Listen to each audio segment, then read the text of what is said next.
tem o Roberto na linha? Bom, vamos conversar com o Roberto Goulart, que é internacionalista. A gente vai tirar mais dúvidas sobre o conflito, sobre a guerra já entre Israel e o Irã e de que forma isso está tomando essas proporções. Roberto, muito boa tarde, bem-vindo ao Boletim. Boa tarde, Neila. É um prazer falar com você e toda a sua audiência. Prazer é todo nosso. Olha, já falamos sobre guerra entre Irã e Israel, mas as proporções aumentaram e aumentaram muito nesse final de semana. Já entendemos alguns aspectos, mas eu queria que você explicasse, por gentileza, para quem está nos assistindo, sobre os ataques de Israel às usinas de gás do Irã. De que forma isso pode, se isso é de forma estratégica, se esse ataque às usinas de gás é de forma estratégica para prejudicar de alguma forma muito específica a população do Irã? O Israel, ele vem realizando desde 2020 ataques, né, contra o Irã, e primeira etapa eles acabaram destruindo, de certa forma, as baterias antiaéreas do Irã. E agora, nesses ataques, começaram sexta-feira, né, no horário aqui de Brasília. Enfim, já para a gente já era mais à tarde, né, tarde para a noite, e que visaram, sobretudo, alvos como cientistas que trabalhavam no programa nuclear iraniano. Depois atacaram a usina de Natanz, que é a principal usina mais ao sul de Teherã, né, que foi o principal alvo deles, e também instalações militares do Irã. E atacaram também poços, né, locais de produção de gás, e também armazenamento de gás. Então, de certa forma, nesse caso, para não porque o desabastecimento é mais difícil, né, porque o Irã é um grande produtor de petróleo, um grande produtor de gás, mas, sobretudo, para levar mais, digamos, um pânico também para a população. Os ataques que Israel vem realizando, e como você bem destacou, Neila, eles estão aumentando a escala, e o Irã também está respondendo a Israel. Mas como nós temos visto nesses 4 dias, como você bem destacou, Israel já conseguiu impor mais danos ao Irã do que o contrário. A gente pode dizer que num histórico político, né, entre Irã e Israel, existe alguma vontade de Benjamin Netanyahu de deixar de lado, de deixar que o Irã não seja um personagem de destaque no Oriente Médio? Existe esse objetivo de Israel? Israel, desde o início, né, do conflito com os palestinos, né, em outubro de 2023, sempre fustigou muito o Irã, tentando trazê-lo para o conflito, porque aproveitando-se também, né, de uma ambiguidade do então governo dos Estados Unidos, o Biden.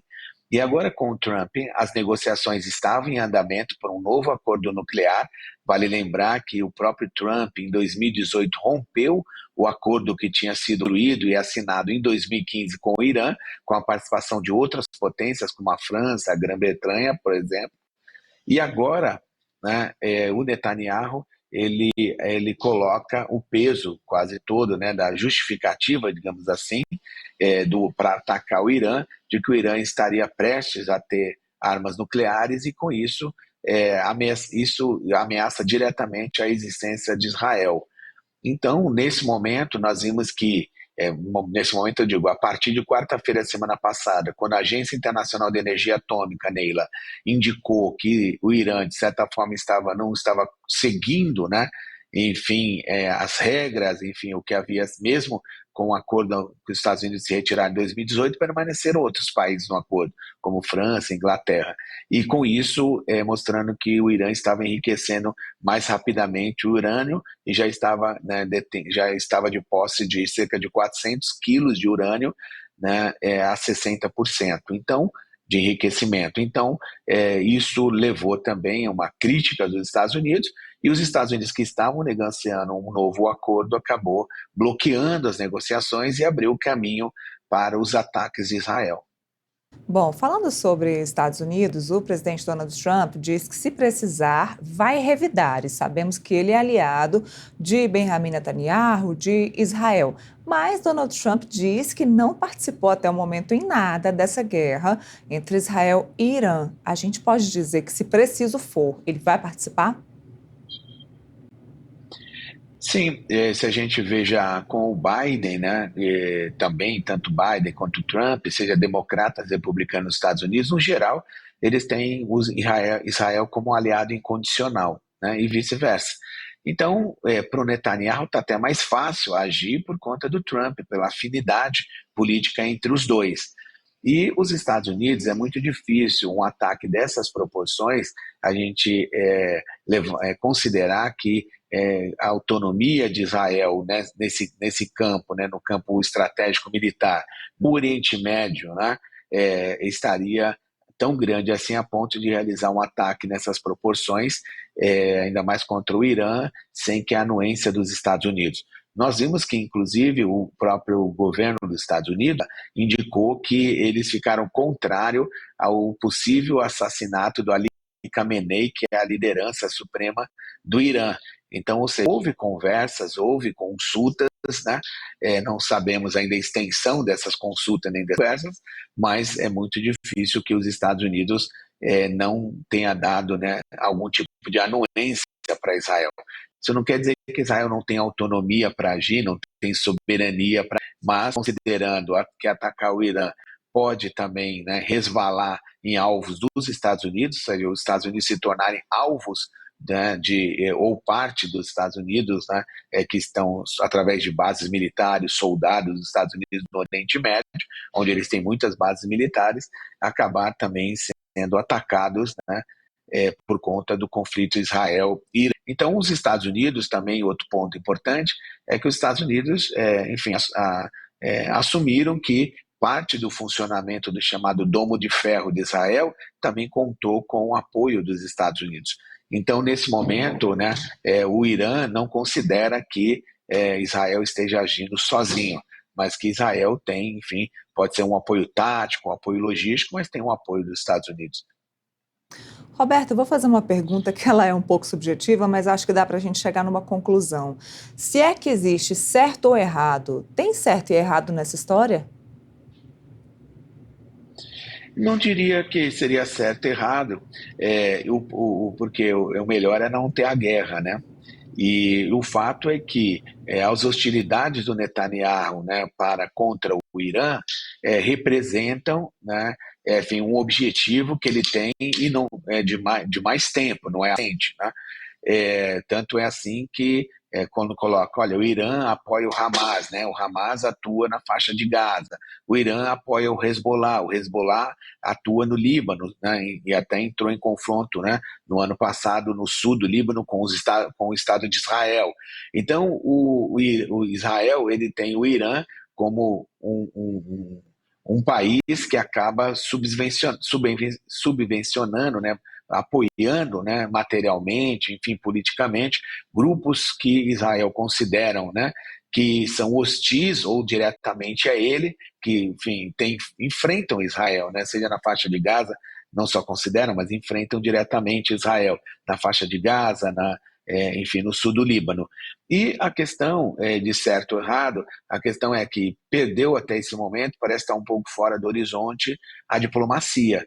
Então, quando tem a noção de guerra justa, né, guerras injustas, enfim, e a diplomacia dizendo, olha, será que não é uma desproporcionalidade o uso da força nesse momento, né, a quantidade, a intensidade que está ocorrendo, porque isso está levando uma preocupação para além do Oriente Médio. A gente já viu o aumento do preço do petróleo, a gente já viu a possibilidade, né, o Irã, né, não sabemos qual é a sua capacidade militar. Até esse momento, Israel está superior militarmente ao Irã, mas não sabemos se outros países podem ajudar indiretamente o Irã com armamentos, enfim, com apoio logístico, de tal modo que os danos que o Irã venha a causar, provavelmente, a Israel sejam maiores. Então, a preocupação é grande, né, digamos assim, o Oriente Médio como um todo está em alerta máximo e os Estados Unidos sabem que eles precisam, né, tentar moderar é o Netanyahu, porque daqui a pouco não tem bala perdida, quanto menos míssil perdido. Então, de repente, envolve outro país no conflito também. Então, isso não é, enfim, desejável. E o mais importante, voltando à sua questão diretamente, Neila, é que, certo ou errado, a questão é que Israel vai ter os seus motivos, assim como o Irã também vai ter seus motivos, mas se deixar só entre os dois, vai ser difícil, né, que chegue a bom termo. Por isso que outros países precisam entrar, né, lado a lado, convencendo os países a sentarem à mesa, a buscarem, né, a resolução diplomática. Não sabemos se isso pode acontecer nos próximos dias ou, né, se esse conflito tende a se estender por mais tempo. A gente pode dizer que existe algum tipo de insegurança para outros países do Oriente Médio, por exemplo, Abu Dhabi, ali Dubai, no Catar, se existe algum risco dessas cidades que são tão importantes ali, inclusive cidades muito turísticas, ali perto de Israel também, por si só já é uma cidade muito turística, mas essas outras cidades também são muito visitadas. Existe algum risco também de um míssil acabar caindo por lá? Eles estão bem mais abaixo, né, na Península Arábica, esses países que você mencionou, e o caso é que o principal ponto agora é o desvio dos aviões, né? Os aviões comerciais, eles já evitaram o espaço aéreo, né, do Irã, o espaço aéreo de Israel, e alguns outros países também estão mais até a possibilidade, como na Jordânia, né, de algo né, acabar vindo o país. Esses que você mencionou, a Arábia Saudita, ela já condenou os ataques de Israel. Lembrar que a China mediou um acordo entre a Arábia Saudita e o Irã, né, recentemente, e, portanto, não tem uma hostilidade direta nesse momento entre a Arábia Saudita e o Irã. Se a gente volta lá na guerra de 1991, nós vimos que quando os Estados Unidos invadiram o Iraque, cerca de 28, 29 países apoiaram os Estados Unidos naquele momento. Mas os Estados Unidos não conseguiram o mesmo apoio em 2003, então eles atacaram com o apoio da Inglaterra, né? Sobretudo da Inglaterra, atacaram o Iraque. Então, nesse momento, o que a gente vê é que os países da região estão condenando o aumento das tensões, a possibilidade de dessa guerra se alastrar na região. Então, a condenação dos demais países tem sido, né, muito forte. E outro ponto que você coloca importante é como que esses outros países poderiam ser, enfim, envolvidos no conflito. Nesse momento, como você bem destacou, acho que o ponto principal no caso, né, de Dubai, por exemplo, né, que faz parte do Emirados Árabes Unidos, né, que são basicamente 7 cidades-estados, a mais conhecida delas é Dubai, que é um hub também de voos da Ásia, né, para o Oriente Médio, para a Europa, voos que saem em direção à China, bem, né, em Dubai. Então, o perigo maior é restringir a rota para os aviões, para os voos internacionais. Neste momento, né, tudo leva a crer. O que a gente pode esperar daqui para frente? Como você disse, não dá para saber, né? Se isso vai ser uma guerra, um conflito que vai acabar logo ou se vai ter continuidade. Mas dá para esperar alguma coisa nesse momento? Participação de algum dos líderes, participação de algum país? O que a gente pode esperar aí pela experiência aí de conflitos geopolíticos? Neila, neste momento nós temos a reunião do Grupo dos Sete, né, no Canadá, o Brasil está como convidado, a África do Sul e alguns outros países, e o G7 está pedindo um cessar-fogo, né, claro, entre Israel tanto para Israel quanto para o Irã, mas o presidente Trump, fontes do governo, né, dos Estados já indicaram que se isso estiver na declaração final do G7, que a reunião termina amanhã, no Canadá, os Estados Unidos tendem a não assinar essa declaração. Isso é um sinal muito ruim, porque os Estados Unidos que é um país-chave, né, nesse conflito entre Irã e Israel, porque os Estados Unidos estavam negociando o acordo nuclear com o Irã, os Estados Unidos é um aliado incondicional de Israel, e Israel, é claro que leva muito em conta o que os Estados Unidos, enfim, pedem para ele e também levam até demandas, né, como esta que os outros países do G7 estão solicitando e estão pedindo para que você não não leve a uma escalada militar maior na região. E um ponto que você havia comentado anteriormente, até mesmo o envolvimento direto do próprio Estados Unidos. Então, isso é um risco muito grande, mas os líderes, né, a França, a Grã-Bretanha já solidarizaram mais com Israel, né? Então é difícil. A Grã-Bretanha também, assim como a França nesse momento, tem um papel de imparcialidade para tentar, enfim, convocar cada um dos lados para uma mesa de negociação. Os Estados Unidos, menos ainda. Mas o fato é que outros países, né, países como a China, têm mostrado apoio ao Irã, e a China também condenado os ataques de Israel. Então, mostra que esse conflito está dividindo as potências e que, portanto, vai haver dificuldade no âmbito do Conselho de Segurança das Nações Unidas, tudo de consensos mínimos, né, no momento. As potências mas estão tentando também, através dos instrumentos que elas dispõem, me parece, de tentar, de algum jeito, somar forças, né, em torno de um cessar-fogo imediato. Bom, continuamos acompanhando, vamos ver como é que vai ser a noite hoje, né, nos dois países, vamos ver o que acontece. E eu te agradeço mais uma vez, Roberto, obrigada pela participação aqui com a gente. Obrigado, Neila, um abraço e bom trabalho. Obrigada. Olha, como